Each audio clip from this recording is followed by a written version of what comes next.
What's going on, Colts Nation? I'm Lawrence Owen. This is Colts Law, and today I have a very, very special guest with me, and we will be getting to him and introducing him in just one moment because, hey, the Colts, we play a whole bunch of AFC East and NFC West teams this season, obviously, and I want to get to know the teams before we actually get to the season, so I want to know what's going on. Now, I follow, but I don't follow as well as my guest here, and we will get to him right after this.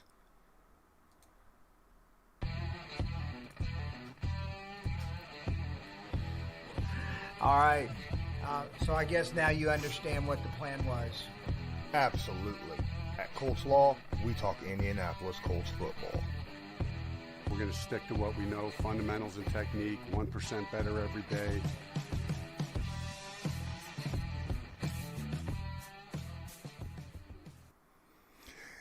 Yeah, DouglieDoWrong. I have DouglieDoWrong with the Patriots. Much respect. I have been following this dude since I found him back when I first got hired on at Sportscaster about 2 years ago. All right. Yeah. And got in touch with him and then just lost touch because I got busy because Sportscaster was paying me and I was doing stuff on a daily basis and I was like, crap. Why don't you introduce yourself? Let people know a little bit about you and where they can find you. My name's Doug, but I go by DouglieDoWrong on the channel. Miami Dolphin YouTuber, if you can tell by all the stuff behind me, by the logo. I've been doing this since 2018. Used my degree in, I have a bachelor's degree in media. Took that, my love for the Dolphins, put it together, and I got this channel going. So if you need to find me anywhere, whether on Twitter, Facebook, heck, even PlayStation, Xbox, it's DouglieDoWrong. It's a very unique name, so it's very easy to find. I wish mine was unique. I go by Colts Law, and I have to have underscores or like Colts Law 1. Someone took my Venmo. Someone took my Cash App. I'm like, who goes by Colts Law, right? Come on now. But, hey, it is what it is, and I got to deal with it. But, yeah, so in case a lot of you don't realize, the only reason why the Indianapolis Colts made it to the playoffs last year was because Miami kind of didn't finish that last game of the season in the 2020 season. Man, take me back. Yes, I'm bringing that up, bro. That game. Take me through it. Take me through your thoughts as you was watching that game, man. It was just an all around, like you go into the game and you're thinking to yourself, there's a chance, right? Any given Sunday, and we almost beat the Bills in week 2. We were very close to beating the Bills in week 2. Our defense was better.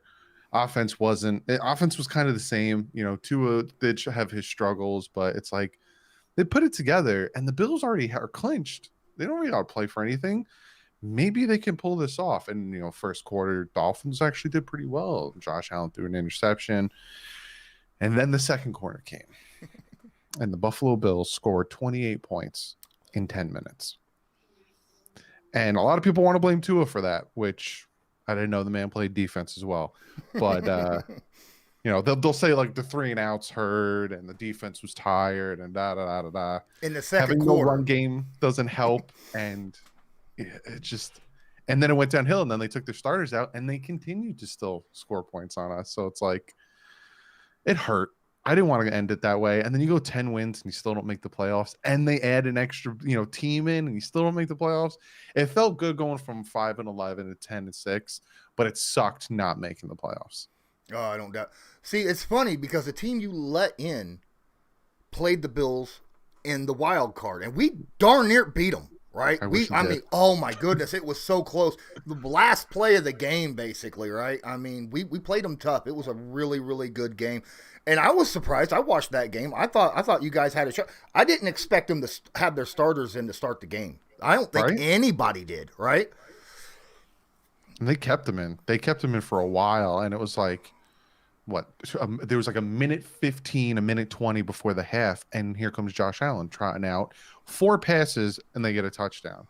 And I'm like, it's just fine. You win. All right, you just win. Go take it. I don't give a crap. And now I'm sitting here like, Will Cleveland lose? Because the Colts aren't losing.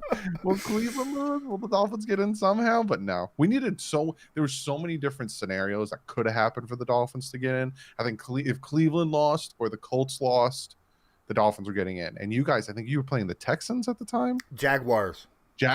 Of course. So we weren't you losing. guys are going to lose to the Jaguars. No, Even Jonathan Taylor ran 253 yards against them. I'm thinking, like, is there a chance Cleveland could lose and the Dolphins go in? No.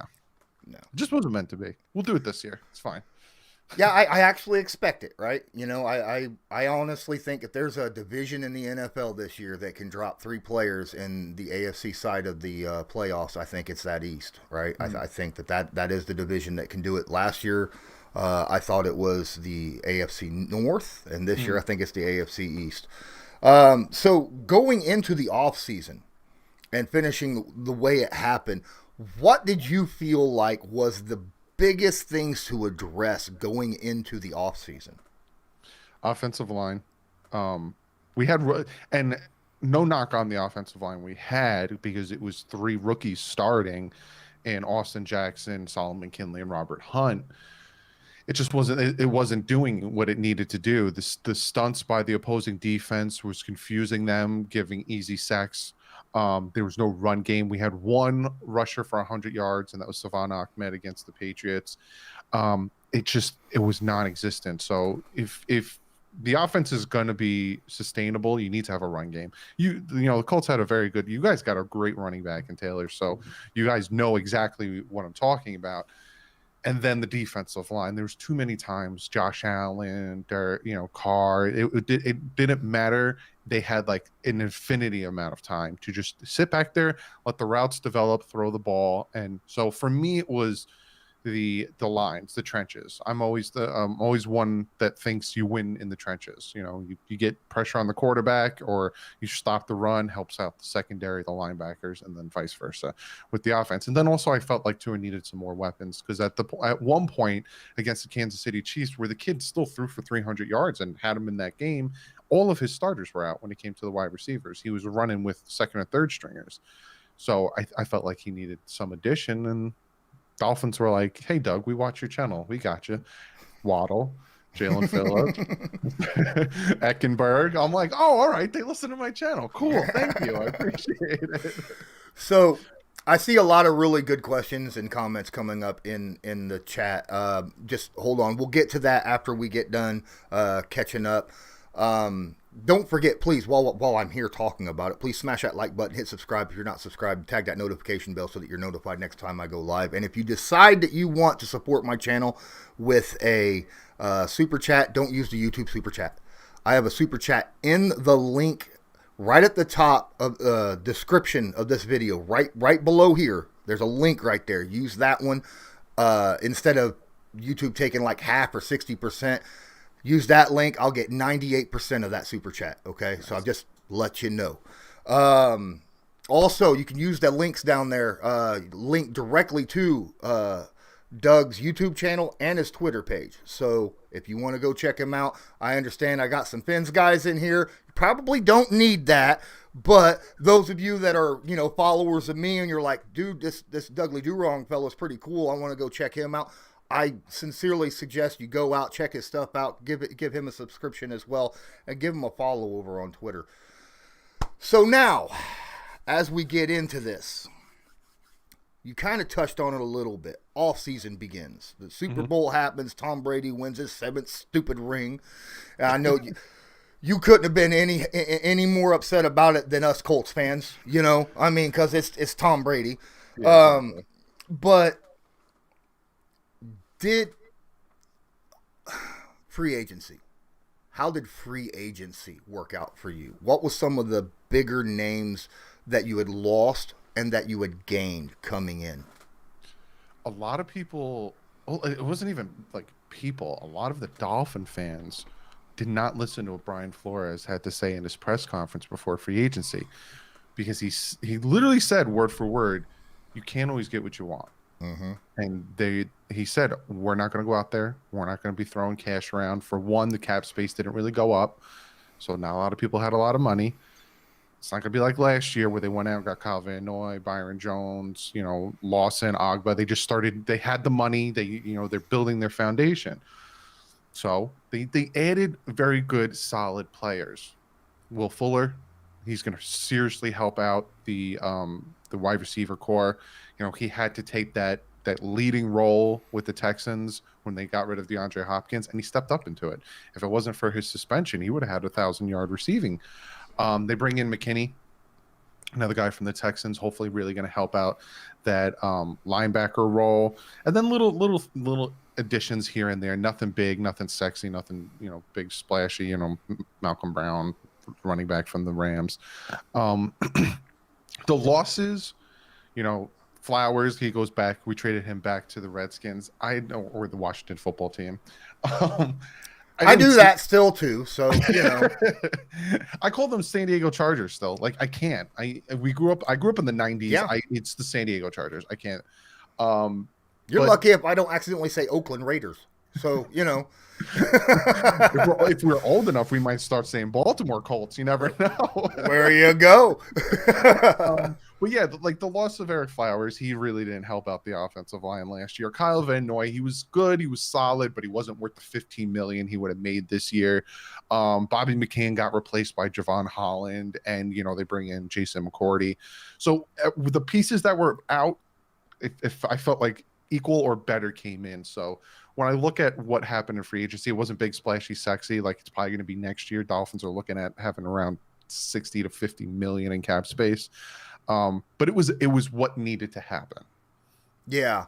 Well, the thing is, as a Dolphins fan, you probably weren't really expecting a whole lot in free agency because you had like 4 or 5 draft baskets to pick from, right? I mean, you was like, holy crap, okay, so I'll take this half of the draft and the NFL can share the rest.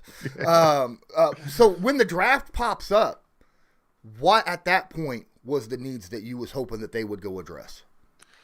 I wanted a center. I really wanted a center, but I knew we weren't going to get a center in the first round. It would have been a complete reach to get a center in the first round. It was sitting at 3, and then we trade back up at 6. It's the options. There was about 5 there that I'm happy with. Kyle Pitts, Jamar Chase, Penei Sewell, Devontae Smith, and Waddle. If they would have took any of those 5, I'm cool. So happened that 3 of the 5 were still sitting there, and I was surprised Penei Sewell was sitting there. Mm-hmm. I don't know if you have any Bengals, fans that are subscribed to you, but shock. One of your offensive linemen already got injured. Like, Yeah. I'm that scar on Burrow's knee was screaming, Penei. Like, I know, right? but they take Jamar Chase, so hey, but then the Dolphins passed on Penei Sewell, so a lot of Dolphin fans were very upset that the Dolphins passed on Penei Sewell.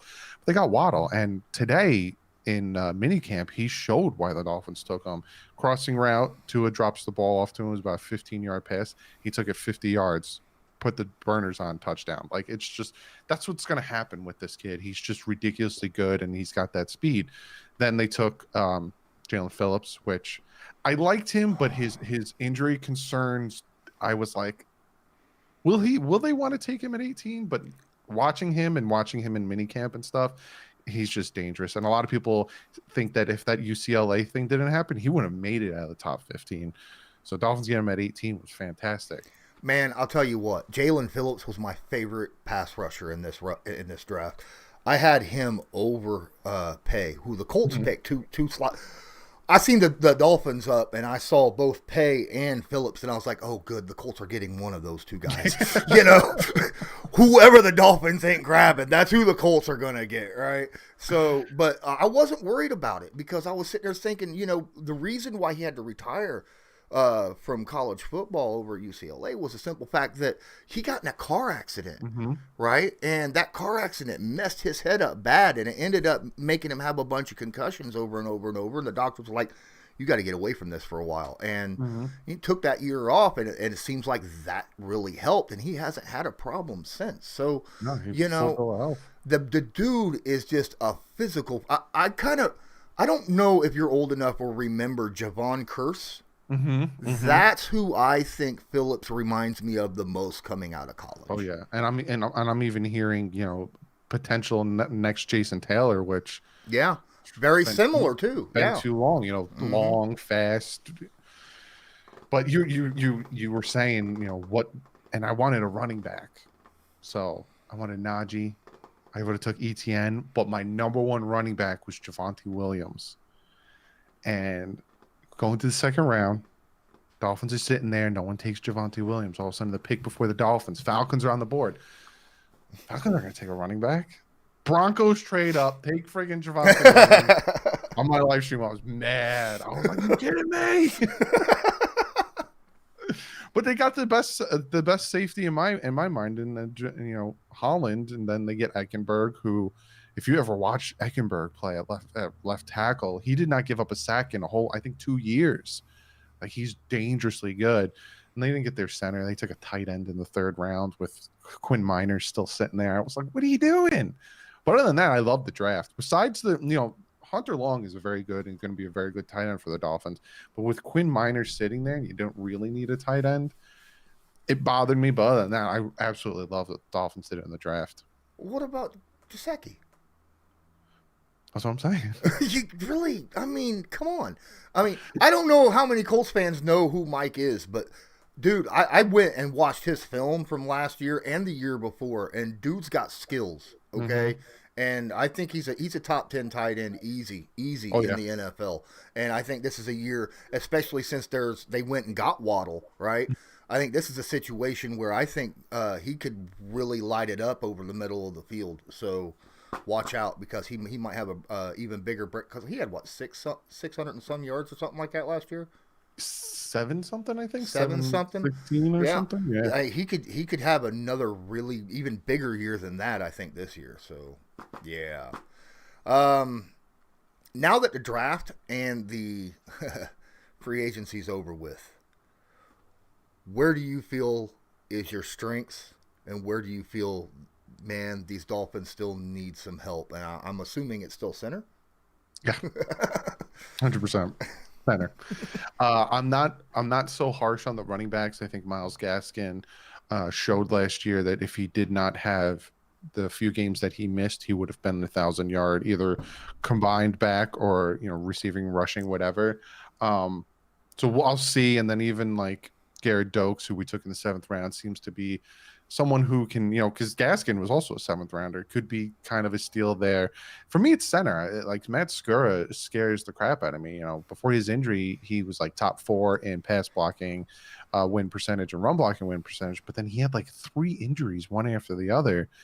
Scares the crap out of me. But I would say the strength is the defense. 100% the defense. The Dolphins defense is probably going to win them a lot of games like they did last year. With Xavier Howard sitting out, we'll see how that pans out, because that really hurts the secondary, because we have the top 2 corners in the NFL. But adding, Phillips and Jerome Baker got a contract extension. He had 7 sacks last year. Ogba showing up for camp. He had 9 sacks. Really going to help this team out a lot. Oh, yeah. Because pass rush, that's the thing that we talk about over here in Colts Nation, is pass rush helps your secondary big time. The less time that a cornerback has to cover a guy, the better, So yeah, the addition of the pass rush guys through free agency and in the draft will help out a ton. And I'm actually okay with Matt Skura. I was surprised that he was actually let go.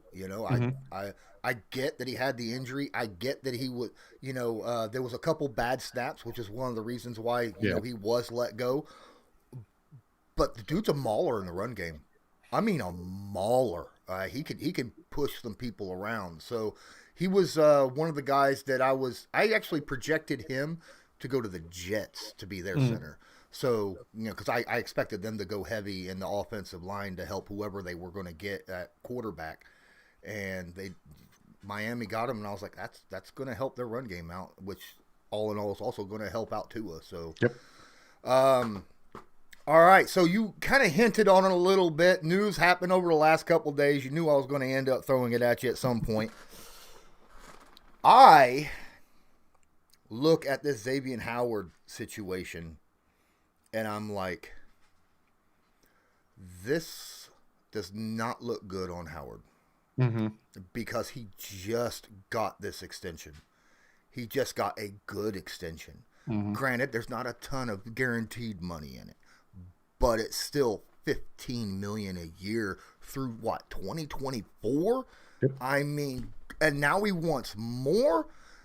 Man, I wouldn't want that in my locker room, at all, because that to me, I feel like that's something that could really, sow some really bad seeds in a locker room. How is this affecting you, and what are your thoughts on it? It sucks because, being a Dolphin fan, when it comes to who is your favorite player, it's this the whole fan base is kind of split. There's Tua stands, Tua nears, Tua whatever they call them, and then there's Tua haters, right? So like, if you talk about Tua in a good way, you're Tua lover, Tua this, and if you're talking about it, there's no in between. For me, the funny thing is, I'm an Xavier Howard fan. I'm a huge fan of Xavier Howard. When he had the 7 interceptions and he didn't even play a full season, that's when I was like, this kid's gonna be good. Then he had 10 last year. I'm like, this is fantastic. And now all of a sudden he's sitting out. And when it comes to players wanting a new contract, I get it. I don't get it when it's 1 year out, but I do get it because a lot of people say, you signed it, why don't you honor what you signed?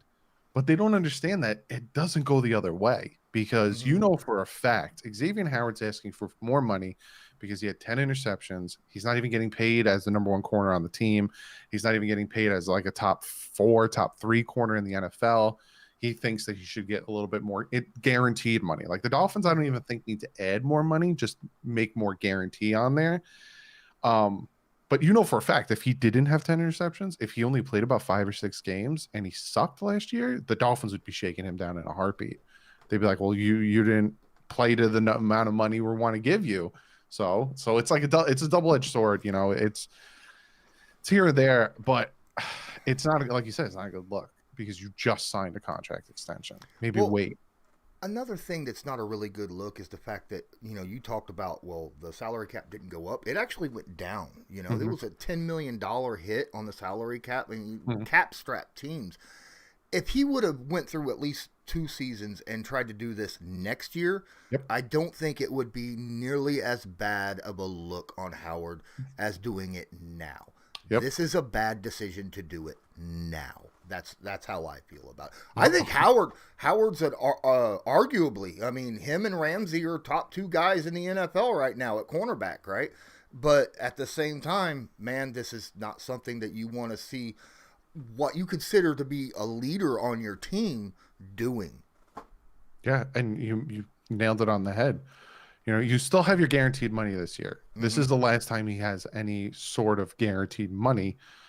All right, then next year, sit out. But I think the reason why he doesn't want to do that, because if next year he sits out, the Dolphins will just cut him, or they'll just trade him, or they'll just get rid of him. Whereas now, it's like, well, we'll have to eat all this dead cap if we make any of that type of move. So he's kind of using this. But then I'm also hearing that the reason he's not in mandatory minicamp is because he is nursing an injury, a quad injury. So it seems like it's a money situation, but maybe he'll be there for training camp on July 27th. I just hope so. Play 1 more year, show that you can continue being that successful. And if you are, you get the money. And if not, then you go play for another team and they'll give you the money. Well, yeah, I mean, the difference between missing like OTAs or whatnot or mini camp and missing training camp is fat wads of cash, right? Oh, yeah. And so I don't, if he starts to sit out training camp, I don't expect it to last long because it'll start piling up really, really fast, you know, and that'll hit him right in the pocketbook. And I don't care who you are. That hits hard. So yeah, he's just I think he's just trying to make a point right now. He's like, I'm serious, man. Please just move some of my stuff into bonuses. It's not hard for you to do that. Do the Dolphins have cap space right now to do that? I think they have about $9 million in cap space right now, and they still have to sign Javon Holland, Eichenberg, and Hunter Long. So it ain't happening. And then supposedly they have their eyes and they're watching Melvin Ingram to see if they want to potentially bring him in. He came in for an interview and a workout like I think 2-3 weeks ago. So I don't know. That's rough, man. But it's kind of odd that you're talking about he's not being paid as the number one guy. I mean, those of you who don't know, Byron Jones is the guy who actually gets paid. You got Howard who gets $15 million a year, and then you got Byron who gets over $16 million a year. Right? That's a lot of money to drop on your top two cornerbacks. I mean, a lot. Good Lord, I don't know anybody who's dropping $31+ million on their two outside starting cornerbacks in the NFL. It's unbelievable. Not even the Rams, who is paying $20 million to one guy, right? Oh my goodness. So Tua, we talked about him. A lot of people think that the Dolphins are going to succeed or fail as Tua succeeds or fails. What are your thoughts on him? What are you seeing? What are you expecting? Yeah, we touched upon it before. You're either one way or the other. I'm in the middle. I like the kid a lot. I think he can be severely successful. I think he has shown, tidbits of that in the season. People who hate the kid will say he sucked all year. They're blind, because if you look at the Cardinals game, he single-handedly won us the Cardinals game, won us the Patriots game. There's a ton of games where he came in and he did what he needed to do, and he won us those games. Like I said, the Chiefs game, he had us in that game with the starter and wide receivers all injured and having to deal with a ton of drop passes. This is the year where he needs to shut people up. Now, a lot of people say this is his make or break year, which I don't think is fair. It's the second year. He played 9 games last year. To say it's his make or break is just ridiculous, especially if you look at other quarterbacks and, how they played their rookie year and then what they ended up being. And that's what I keep saying to people, give the kid a chance. And I say this year, he's now got a full off season. He's going to have training camp. He's going to have preseason. Let's see what he can do. Firsthand, you watched Peyton Manning's rookie year.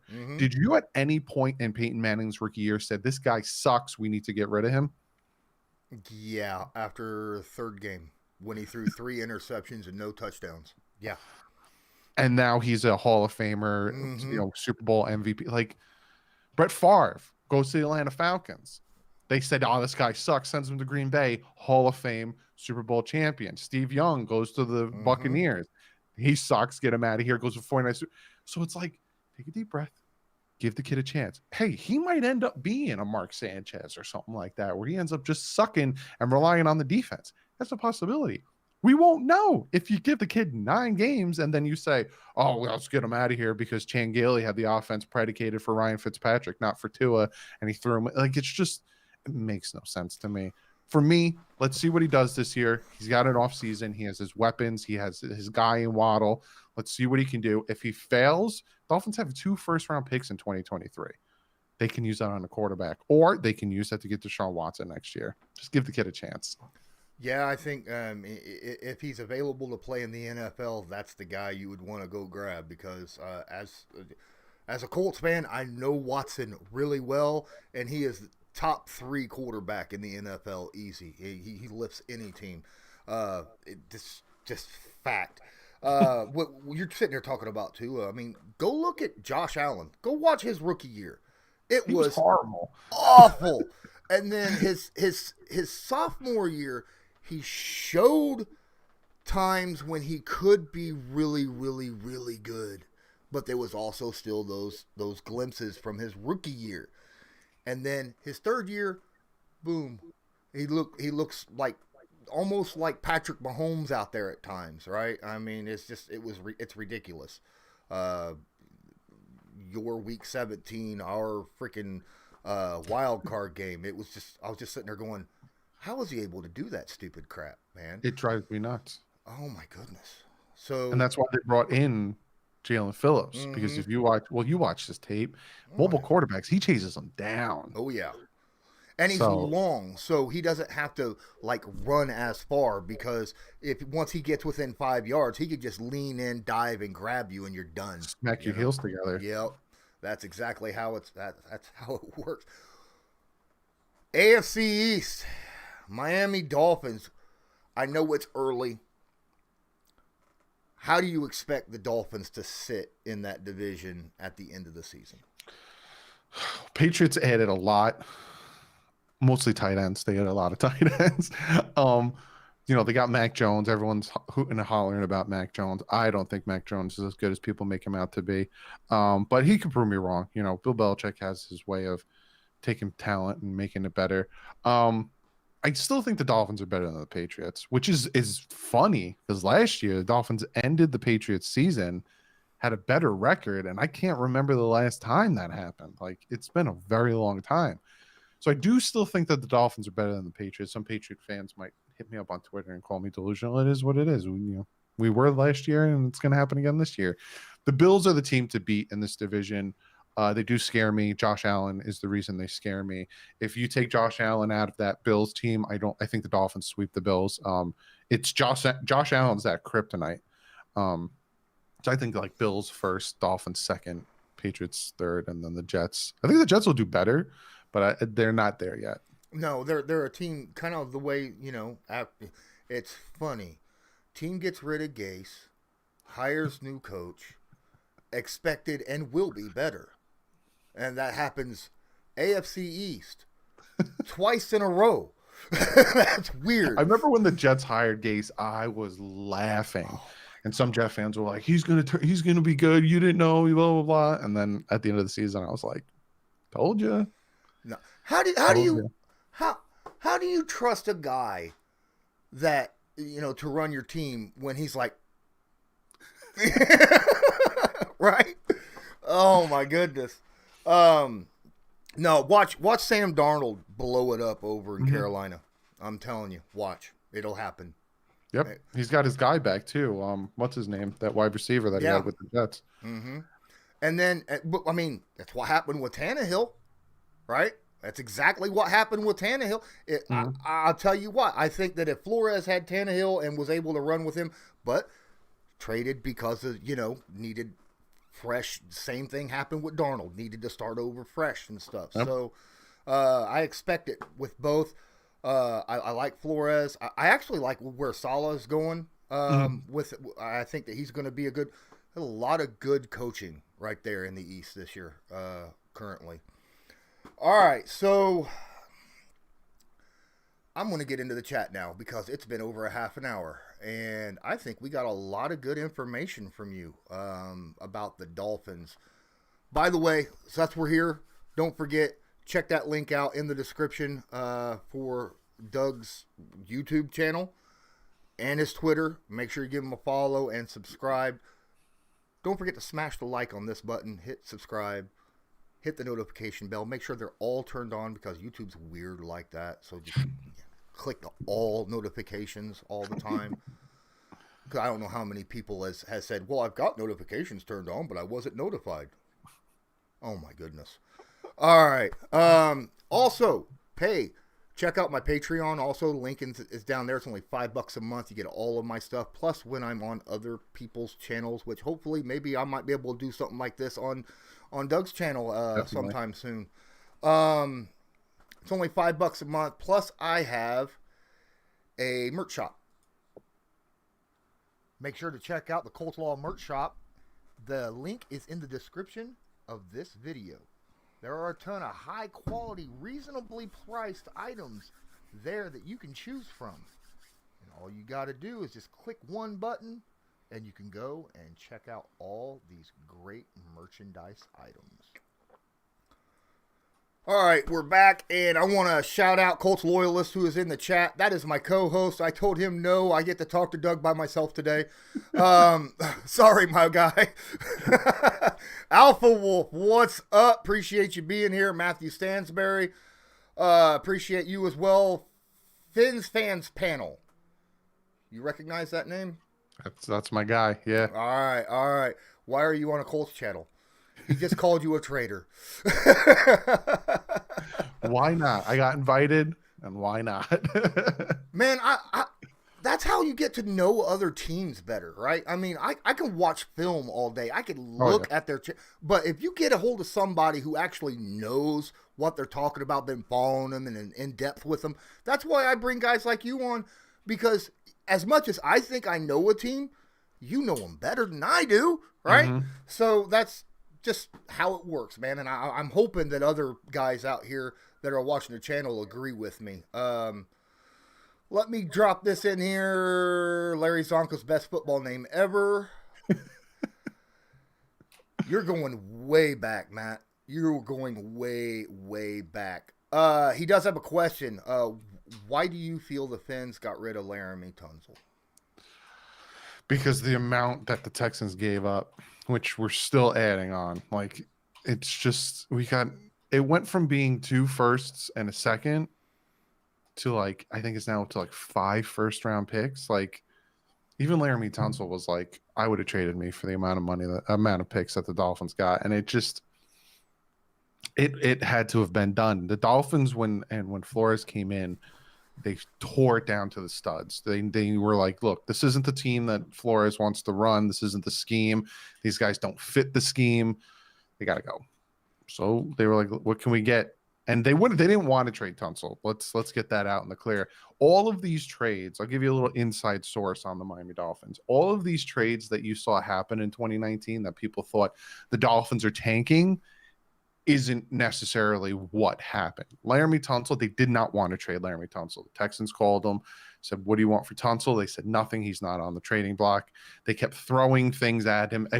Originally, they said, all right, we'll give you Tunsil, and I think something, and they wanted Jadeveon Clowney. Dolphins really wanted Jadeveon Clowney to the point where in 2020's offseason, they also tried to get Jadeveon Clowney, but he didn't want to come. So they threw in more first. Dolphins threw in Kenny Stills. I think they threw in a left tackle who was garbage. And then you look at like Kenyon Drake, right?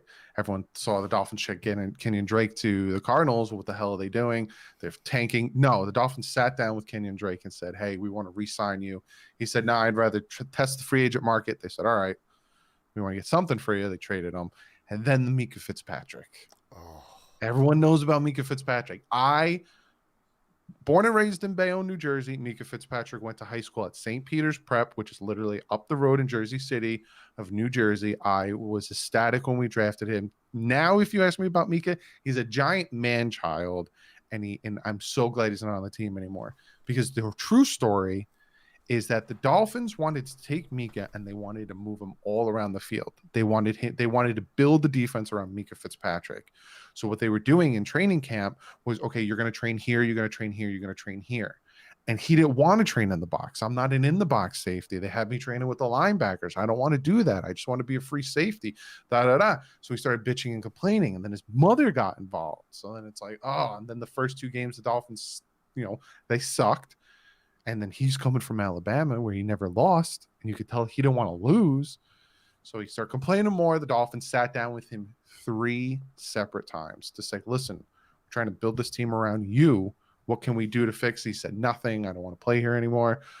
So they traded him to the Steelers. And then after the 2019 season, he comes out and says, the Steelers don't think I'm around the ball enough more. So now I'm going to try all these different positions. When he said that, I was livid. Like, you're a baby. The Steelers are doing to Minka what you guys wanted to, and that was basically make him another Troy Polamalu, right? Hey, that's basically it, and he's doing it over in Pittsburgh. Hey, he's absolutely he's really one of the guys who makes that defense go around, and yeah, that would tick me off too, man. That would really tick me off. My co-host, I gotta let him get a question in here. He says the offense was more set up for Ryan Fitzpatrick last season. The OC had history with him. The receivers seemed more relaxed with him and knew him a little bit better. What are your thoughts? Do you think that had a lot to do with how well they played with Ryan Fitzmagic, basically, as opposed to Tua? Yeah, 100%. Because if you go watch Alex Collins, he broke down why Tua struggled last year. And the biggest thing was that offense, they bring in Chan Gailey way before the draft. They bring in They already had Fitz here, so when they bring in Chan Gailey, it was to help Fitz help this team win in 2021, 2020.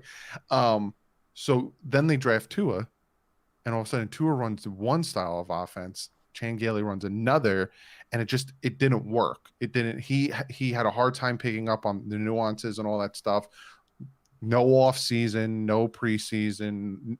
He's rehabbing the entire time. They threw him out there. Go do what you got to do. And he's going out there without any cadences, without any checkdowns, without any audibles, and just doing his thing. But then all of a sudden Fitz comes in. He knows this offense. He ran it for 6 years. Oh, well, why does he look so good and Tua doesn't? It's like, do you really need to ask that question? You're asking the kid who is a rookie. So yeah, it did take a big toll.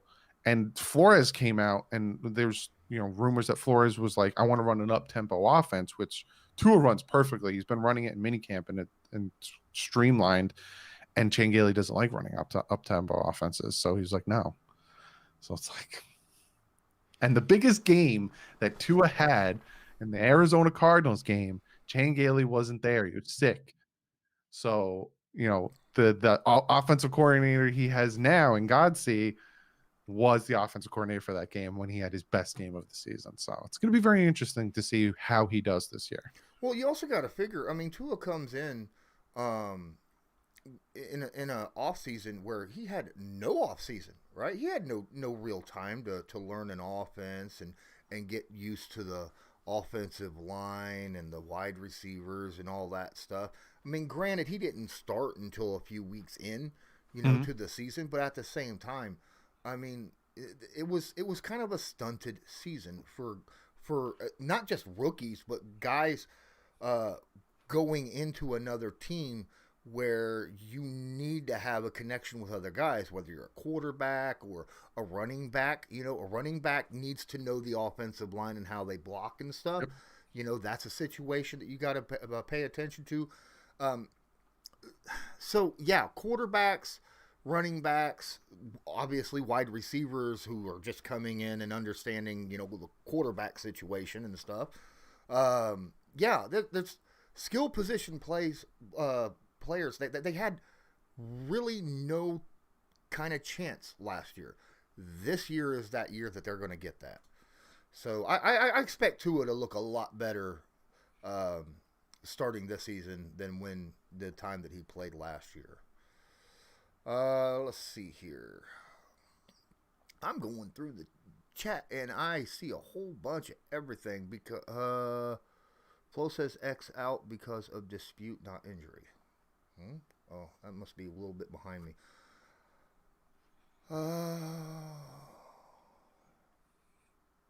Sorry guys, I'm trying to find something in the chat here. I know that there was a whole bunch. Alpha, how does Doug feel about Vontae Davis trade to the Colts when it happened, and how long has he been a Dolphins fan? I've been a Dolphins fan since I was 5, so 92. So I've been a Dolphins fan for a very long time. And when Vontae Davis got traded, I remember it was on Hard Knocks, it surprised me. His reaction, I felt bad for him. Him and Smith were another very good duo of corners that we had. But it surprised me, but it didn't surprise me because he came in out of shape. He was talking back. He had just a really bad attitude. And back then, Joe Philbin was not the type of coach to have any type of attitude with. So they traded him. And then he asked to call his mom. I was like, damn. I feel bad.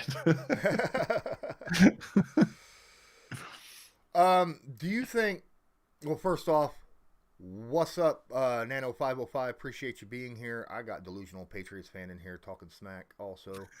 I got a lot of Patriots fans in here because, well, not in here all the time, but I literally, right before I brought you on, I was on Dear Pats Nation because I do film rooms for them as well. Because that's kind of my niche, I like to sit down and watch all 22 and make film rooms and stuff, and so I'm on their channel at least once a week, sometimes twice. So I got Delusional Pats fan in here talking, talking stuff. I think Byron Jones getting paid more than Howard. Shaking my head. No wonder he wants to talk about his money. That's Ant Rodgers. Do you think that really does have some kind of bearing on how X feels that Byron Jones got paid more than him? I hope not. Like it sucks because this whole like with Emmanuel Ogba, right? His agent is Drew Rosenhaus, and before mandatory minicamp started on Tuesday, Drew Rosenhaus came out and said, Ogba's going to be there. He's going to be at camp, which he was yesterday and today, but he wants a new contract. So we know what's going on there with Xavier Howard. His agent isn't talking to anybody, and he just got a new agent too. So I don't know, but I hope not, because you kind of want to support your guys. So, say me and you were corners and you were making more than me, I would recognize, you are making more than me. And because Byron was shutting down number one corners is a good, indicator on why Xavier Howard had the chance to have 10 interceptions, because Byron's shutting down his side. So they have to focus on the other side. And X used his great abilities, because he's one of the top corners, to pick the ball off. So I hope it's not that, but if it is that kind of sucks. Yeah, I think so too. I mean, good Lord. Sometimes, like I said, earlier in the stream, don't be upset if earlier they was asking me when I was on the Patriots channel, what if Gilmore got traded to the Rams, because Ramsey was doing that whole thing about that, and would Gilmore be upset being on the Rams, because how would Ramsey feel if Gilmore became the number one, which I don't think would happen, but what if? And I'm sitting there going, how could you be upset? Because you would be slapped with the second best wide receiver that you're covering rather than the first best wide receiver that you're covering, which means your stats are going to be even better and your paycheck's going to go up later on. So yeah, I would not expect. He might be thinking that now, and that might be why he's trying to jump now. X with the whole trying to hold out, but man, if he'd have waited a year and just done it, and had 2 seasons like he had, back to back, that Dolphins wouldn't have been able to say nothing. If you end up 2 seasons back to back with 10 picks because you're covering the second best guy on the team, wow, yeah, there's no question that he would have to get the paid, the guarantees that he's asking for. Loyalist has a really good question. Do you have anyone that you feel might be a surprise cut, or a surprise that could make the team, like a undrafted free agent or something? Surprise cut. I don't know if it'd really be a big surprise, but Jakeem Grant. The Dolphins have added a lot of speed to the wide receiver core with Fuller and Waddle. Even with Robert Foster, the wide receiver that they picked up. Allen Hurns is looking fast. Albert Wilson's coming back after opting out last year. He's looking good. So it seems like, Jakeem Grant might be that odd man out, because he did struggle a little bit with catching the ball, and he seems to just be a really good kick and / punt returner. And the Dolphins, they could put Ogba back there, Holland back there, anybody back there. So he might be a surprise cut, or even like, I don't want to say it because I don't really want it to happen, but like Devontae Parker might be like a surprise trade. If all of a sudden, Preston Williams shows that he's really healthy, kind of seems like that could be an odd man out. The surprise to make it, God, probably one of the corners, one of like these no-name corners, or an offensive lineman. But none of it would really be a surprise to me. Any of these guys that would make it. Probably like the undrafted free agents, because we only brought in about 4. Because they had like no room on the roster. So if any of those really made the roster and that didn't go straight to practice squad, that would surprise the crap out of me.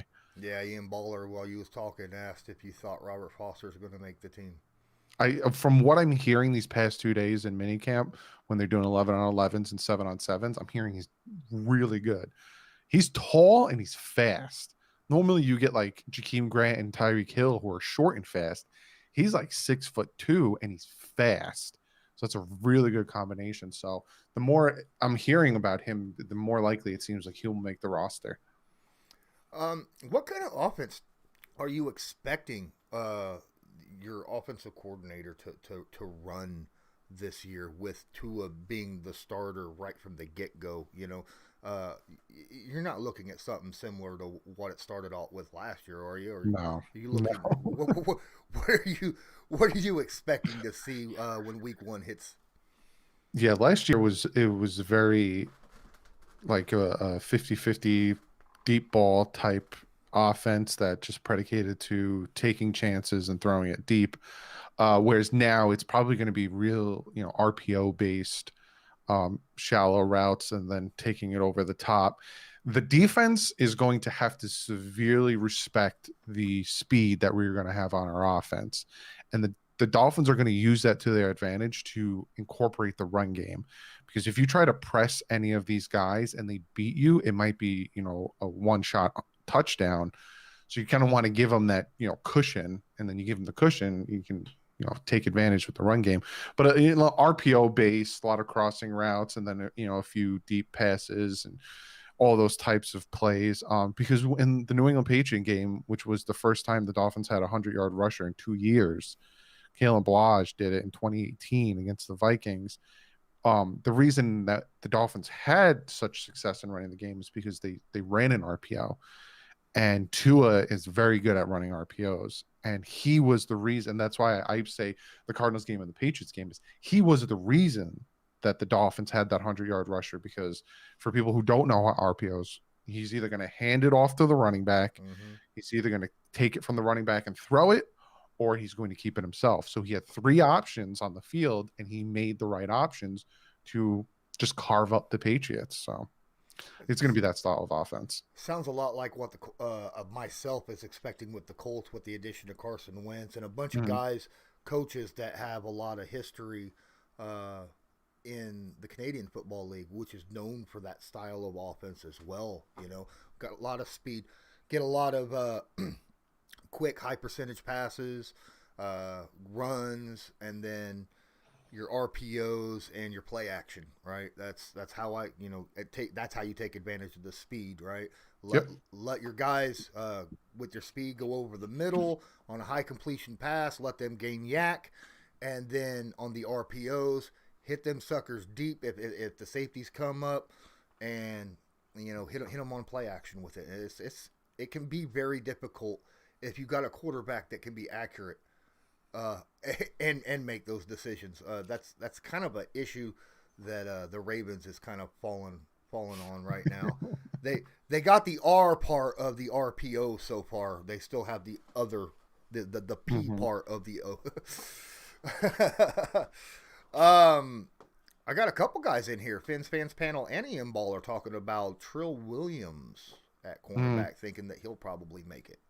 Yeah, I'm hearing he's been showing up again. We'll get a better understanding once training camp comes and the preseason comes. But these 2 days of mandatory mini camp have really showed 7-on-7, 11-on-11. So we get more of an idea of these corners and these wide receivers and who's showing up. And yeah, Trill Williams is a name that I'm hearing a lot of.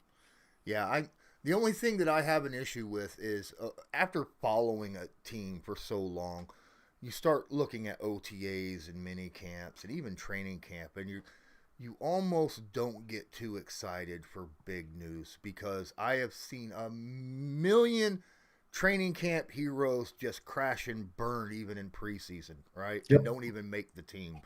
So, take what you hear from these reports, because you got to figure that right now they're out there not in pads, right? Nope. Against guys that they're against all the time. There's no different defenses or offenses. It's just the same guys. Everybody knows each other, and no one's out there trying to hurt each other. You're on the same team, so yeah, some big plays will happen occasionally. Preseason's the time when I want to see things happen. Oh yeah. All right, man. Hey, I appreciate you being here. We're pushing that hour. I want to go ahead and give you a moment to let everybody know again a second time before we jump out of here, a little bit about you and where they can find you. Yeah, diehard Dolphins fan. Let me show you. Got a tattoo on my arm. Been a fan since '92. Love it. Like I said, I have a bachelor's degree in media. So I took that, combined it with my love of the team. Made this YouTube channel. Been doing it for 3 years now. That's what the 18 on the jerseys for. 2018 is when I started the channel. But yeah, if you guys want to find me, just type in DouglieDoWrong in anything. If you want to know where the name came from, my name's Doug. My friend tried to call me ugly, and Douglie came out. And instead of Dudley Do Right, I thought Douglie Do Wrong. Yeah, it works out. It works out.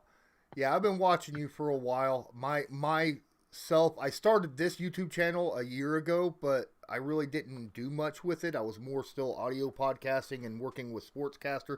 Started pushing YouTube, I think in March pretty hard, or maybe February. So, dropping about every day. And it's slow and steady. Right now is the slow part. Oh, yeah. Right now is the big this time slow month part. is going to be slow. All right. So thanks again for being here.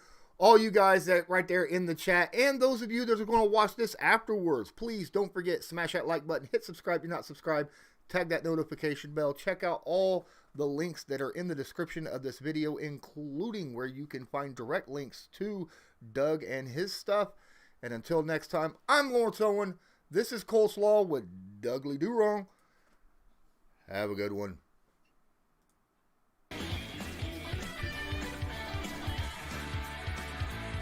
Just because a player's not a household name doesn't mean we can't make him a household name.